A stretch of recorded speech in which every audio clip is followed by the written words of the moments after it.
Namaste to all of you. It's Ma Prem Asima here. I'm Tantra therapist and practitioner, and I'm spiritual and sexual awakening guide हूँ. आज का विषय है, आज की sharing है कि हम कुछ भी लाइफ में करते हैं ना, तो हमें ये लगता है कि उसका कोई मोटिव होगा, ये करने के बाद हमें क्या मिलेगा, या ये हमने कर दिया हमें मिला क्या. और अगर हमें ये लगता है कि इस चीज़ का कोई पर्पज़ नहीं है, कुछ भी हमें नहीं मिल रहा है, तो हम निराश और हताश हो जाते हैं और उस काम को करने की हमारे भीतर प्रेरणा भी नहीं होती, इच्छा भी नहीं होती. तो ऐसे ही हमें लगता है कि जीवन को जीने के लिए भी कोई मोटिव होना चाहिए, कोई पर्पज़ होना चाहिए. और ये चीज़ यहीं पर समाप्त नहीं होती. ये जो हमारी थॉट्स है फल को पाने की, ये हर चीज़ पे हम लागू करते रहते हैं. जहाँ पे ज़रूरत नहीं होती वहाँ पर भी करते रहते हैं.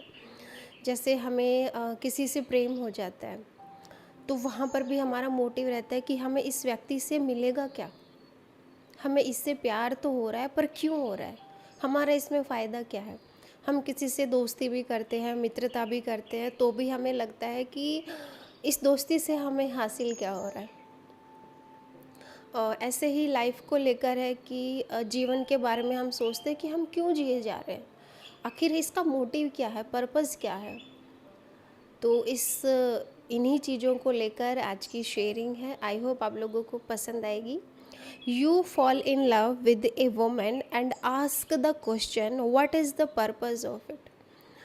आपको किसी स्त्री से प्रेम हो जाता है और फिर आपके भीतर ये सवाल अराइज होता है कि what is the purpose of it. ये जो मुझे किसी महिला के प्रति मेरे भीतर फीलिंग्स पैदा हुई हैं, भावनाएं उमग रही हैं, मुझे प्यार महसूस हो रहा है, तो इसका उद्देश्य क्या है. You are holding the hand of your beloved और your friend and asking the question what is the purpose of it. आप अपनी प्रेमिका का हाथ, अपने प्रेमी का हाथ अपने हाथ में पकड़े हुए हो, आप अपने दोस्त या किसी मित्र का हाथ अपने हाथों में पकड़े हुए हो, और आप सोचते हो, आपके भीतर सवाल उठता है दिमाग में कि इसका पर्पस क्या है, इसका उद्देश्य क्या है. And you are still holding the hand, but now life has disappeared, your hand is dead. लेकिन जैसे ही आपके भीतर ये सवाल पैदा हुआ कि इसका उद्देश्य क्या है, ऐसे ही जो वहाँ पर जीवन पैदा होना था, जो वहाँ पर भावनाएं पैदा होनी थी, जो वहाँ पर गर्माहट महसूस होनी थी, जो फीलिंग्स थी उस मोमेंट की, वो सब की सब गायब हो जाती हैं.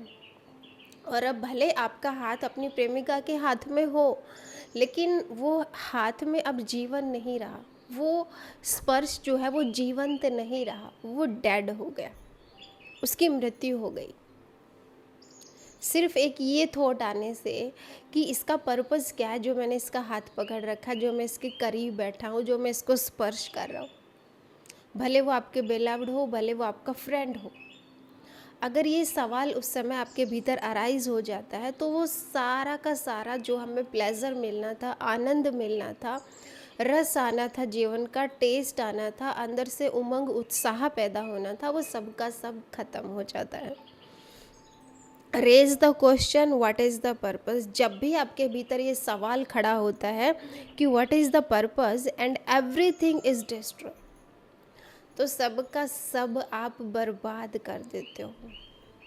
जो जीवन का फूल वहाँ पर खिलना था, जो सुंदरता का नृत्य वहाँ पर होना था, जो ब्लेसिंग उस समय आपको मिलनी थी, जो आशीर्वाद परमात्मा का, इस ब्रह्मांड का, इस यूनिवर्स का आपको मिलना था, वो ख़त्म हो गया. Let me tell you, there is no purpose in life. मैं यहाँ आपको बता देना चाहती हूँ कि लाइफ का कोई पर्पस नहीं है. There is no purpose in life. ज़िंदगी में जीवन को जीने में कोई उद्देश्य नहीं है, कोई पर्पस नहीं है. और ऐसा क्यों है? Life is its own purpose. क्योंकि जीवन अपने आप में ही उद्देश्य है, जीवन अपने आप में ही पर्पस है। लाइफ और पर्पस दो अलग चीज़ें नहीं हैं, जीवन ही पर्पस है। जीवन को जीना ही पर्पस है, जीवन को सेलिब्रेट करना ही पर्पस है। जीवन स्वयं में एक बहुत बड़ा उद्देश्य है, एक महान उद्देश्य है।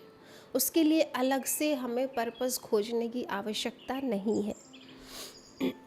Life is its own purpose, it is not a means to some end, it is an end unto itself. और जब मैं आपको ये समझाना चाह रही हूँ कि जीवन का कोई उद्देश्य नहीं है, तो इसका अर्थ ये नहीं है कि लाइफ उद्देश्यहीन है, प्रेम पर्पसहीन है, ऐसा नहीं है। अगर आप जीवन को उसकी श्रद्धा से, उसके समर्पण में जीना शुरू कर दोगे, तो आपको उसी से टेस्ट आना शुरू हो जाएगा, आपका प्लेजर बढ़ने लगेगा, आपकी पीस, आपकी सेटिस्फैक्शन, आपकी हैप्पीनेस, आपका सेलिब्रेशन, आपका खुद को एक्सप्लोर करना, खुद का विस्तार होना। जब भी हम पर्पस की बात करते हैं ना, हम वापस सिकुड़ जाते हैं। और जब भी हम बिल्कुल फ़कीरों की तरह हो जाते हैं कि बस हमें जीना है, हमें उद्देश्य नहीं ढूंढना। क्योंकि उद्देश्य ढूंढोगे तो दिमाग में स्ट्रेस होगा, तनाव होगा कि क्या मिलेगा, मतलब कि फ्यूचर की प्लानिंग हम कर रहे हैं कि क्योंकि कुछ भी मिलना, जैसे फल होता है किसी भी चीज़ का हमें मिलता है, तो वो फ्यूचर में है और हम कहाँ हैं, हम वर्तमान में हैं। तो वर्तमान में और भविष्य में आने जाने के टाइम में जो गैप हमने इकट्ठा कर दिया है ना, जो गैप हम हर समय क्रिएट करते रहते हैं, तो उस गैप से तनाव होता है हमारे भीतर, हमारी मसल्स सिकुड़ जाती है। जो प्लेजर हमें मिलना होता है, जो रक्त का प्रवाह, जीवन का प्रवाह हमारे भीतर फैलना होता है, जो नदी बहनी होती है तरोताज़ा होके, वो सब की सब रुक जाती है क्योंकि हम ब्लॉकेज डाल देते हैं। किस चीज़ की ब्लॉकेज? हमारे डिज़ायर्स की, हमारी इच्छाओं की, हमारी धारणाओं की कि कुछ मिलेगा, कुछ अचीव हमें करना है। तो ओशो कहते हैं लाइफ का कोई उद्देश्य नहीं है, लाइफ अपने आप में उद्देश्य है। The bird on the wing, पक्षी जब आकाश में उड़ते हैं, the rose in the wind, और जब गुलाब का फूल खिलता है हवा में और उसकी खुशबू हर जगह बिखर जाती है। The sun rising in the morning, जब सूरज सुबह उगता है। The stars in the night, और रात में तारे जब चमकते हैं, अंधेरी रात में जब तारे चमक रहे हैं। A man falling in love with a woman, और एक आदमी एक औरत के प्रेम में पड़ रहा है। A child playing on the street, एक छोटा बच्चा गली में खेल रहा है। देयर इज़ नो पर्पस, तो यहाँ पर किसी भी चीज़ का कोई पर्पस नहीं है, कोई उद्देश्य नहीं है। बच्चों को उसके खेल में ही मज़ा आ रहा है, उसका पर्पस वहीं पूरा हो रहा है, खेल में। खेल से अलग उससे कुछ नहीं मिल रहा उसको, बट खेलने में वो निमज्जित है, खेलने में वो समर्पित है। वो खेल और खेलने वाला दो अलग नहीं है, वो बच्चा खेल ही बन गया है। ऐसे ही जब हमें किसी से प्रेम होता है तो प्रेम का कोई उद्देश्य नहीं होता, प्रेम अपने आप में ही एक उद्देश्य है। प्रेम से जो हमें ब्लेसिंग मिल रही है, जो हमें स्पर्श मिल रहा है, जो हमें गर्माहट मिल रही है, जो मतलब महसूस हो रहा है, बहुत अद्भुत सी एक अलग सी डायमेंशन फील होती है जब आप प्यार में होते हो। तो बस यही बहुत है प्रेम के लिए। ऐसे ही जब सूरज सुबह उगता है तो मतलब सब कुछ चमक उठता है, सब कुछ खिल जाता है। तो सूरज का अपने आप में उगना ही काफ़ी है। यहाँ पे पर्पस की सूरज भी अब पूछने लग जाए कि मेरे को मिल क्या रहा है हर रोज़ जब मैं राइज होता हूँ। तो प्रकृति में अगर आप उद्देश्य ढूंढने जाओगे ना, तो कहीं पर भी आपको उद्देश्य नहीं मिलेगा। ऐसे ही जो बर्ड्स हैं चिरपिंग कर रहे हैं, आवाज़ें निकाल रहे हैं तरह तरह की, आकाश में उड़ रहे हैं खुले आसमान में पंखों से, वो एंजॉय कर रहे हैं अपने उड़ने को, तो वहाँ पर कोई पर्पस नहीं है। अंधेरा जब गहन अंधेरा हो जाता है और पूरे आसमान में तारे टिमटिमाते रहते हैं, चमकते रहते हैं, उनका चमकने का भी कोई उद्देश्य नहीं है। वो चमक रहे हैं, यही यही बहुत बड़ी ब्लेसिंग है पूरे यूनिवर्स के लिए। यही बहुत बड़ी मतलब सुंदरता वो फैला रहे हैं सब। यही देखने में बहुत अद्भुत नज़ारा है। तो इसी से आत्मा तृप्त हो जाती है, इसके अलावा हमें और कुछ नहीं चाहिए होता। Life is simply enjoying itself. जीवन अपने आप में मतलब खुद जीवन अपने आप को एंजॉय कर रहा है, जीवन अपने आप में ही आनंद है। डिलाइटिंग इन इट्सेल्फ, ये अपने आप में ही बहुत मज़ा दे देता है। तो इसके लिए अलग से उद्देश्य ढूंढने की ज़रूरत नहीं है। एनर्जी इज़ ओवरफ्लोइंग, जो हमारी जीवन ऊर्जा है ना वो ओवरफ्लो है, वो बह रही है, हर समय बहुत ज़्यादा होके बह रही है। डांसिंग, वो एनर्जी मतलब हर जगह नृत्य कर रही है, जो जीवन की ऊर्जा है हमारे भीतर भी हमारे बाहर भी। तो for no purpose at all, ये डांस करने का, ये जीवन ऊर्जा जो है इसका कोई पर्पज़ नहीं है। It is not A performance, ये जो जीवन ऊर्जा हर जगह नृत्य कर रही है पूरे यूनिवर्स में, इट इज़ नॉट परफॉर्मेंस, ये कोई परफॉर्मेंस नहीं दे रही है आपको, कुछ साबित करने के लिए नहीं हो रहा है जीवन का जो भी राज चल रहा है। It is not A business, यहाँ पर कोई बिजनेस नहीं हो रहा है पूरे यूनिवर्स में। जैसे हम कोई बिजनेस स्टार्ट करते हैं तो उसका मोटिव होता है कि हमें इससे कुछ मिलेगा, लेकिन यूनिवर्स का कोई पर्पज़ नहीं है। लाइफ इज़ लव अफेयर, जीवन अपने आप में प्रेम प्रसंग है। इट इज़ पोएट्री, ये एक पूरी पोएट्री है, पूरा जीवन हमारा एक कविता की तरह है। इट इज़ म्यूज़िक, ये संगीत है, महारास है। तो जीवन को हमें इस तरह से देखना पड़ेगा, तब हमें जीने में मज़ा आएगा। डोंट आस्क अगली questions like what is the purpose, ऐसे भद्दे सवाल आपके भीतर अराइज नहीं होने चाहिए कि व्हाट इज़ द पर्पज़, प्रेम का पर्पज़ क्या है, लाइफ का पर्पज़ क्या है, मित्रता का पर्पज़ क्या है, मैं खेल रहा हूँ, मैं डांस कर रहा हूँ तो इसका पर्पज़ क्या है। इसी में पर्पज़ निहित है, जो भी आप कर रहे हो, जो भी आप जीवन को जी रहे हो।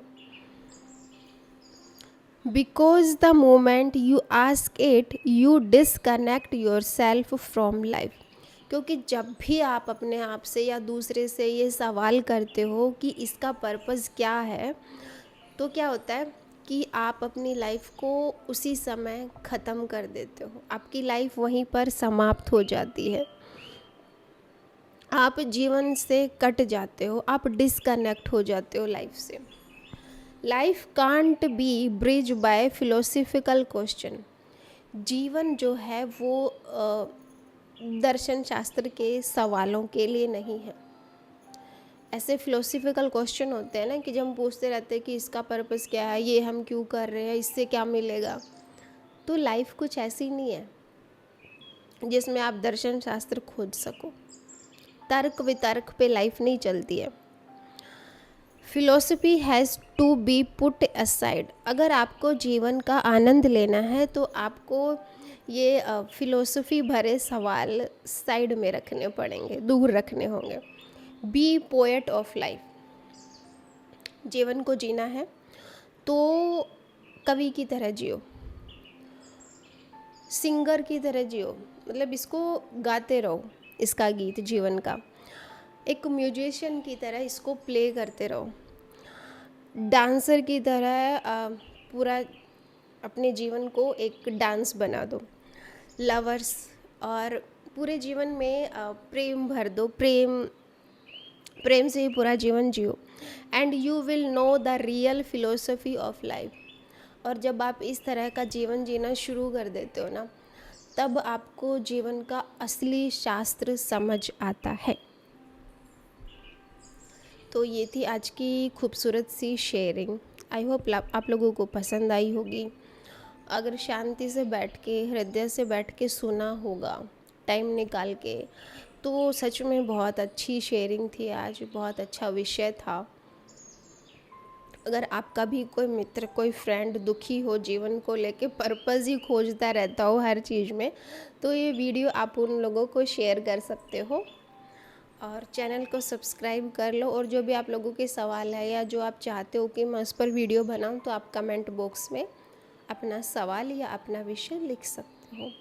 So thank you so much for listening me. और जीवन को आगे से बिना पर्पस के जीना शुरू करो। मिलते हैं नेक्स्ट वीडियो में। आज के लिए आप लोगों का बहुत बहुत धन्यवाद।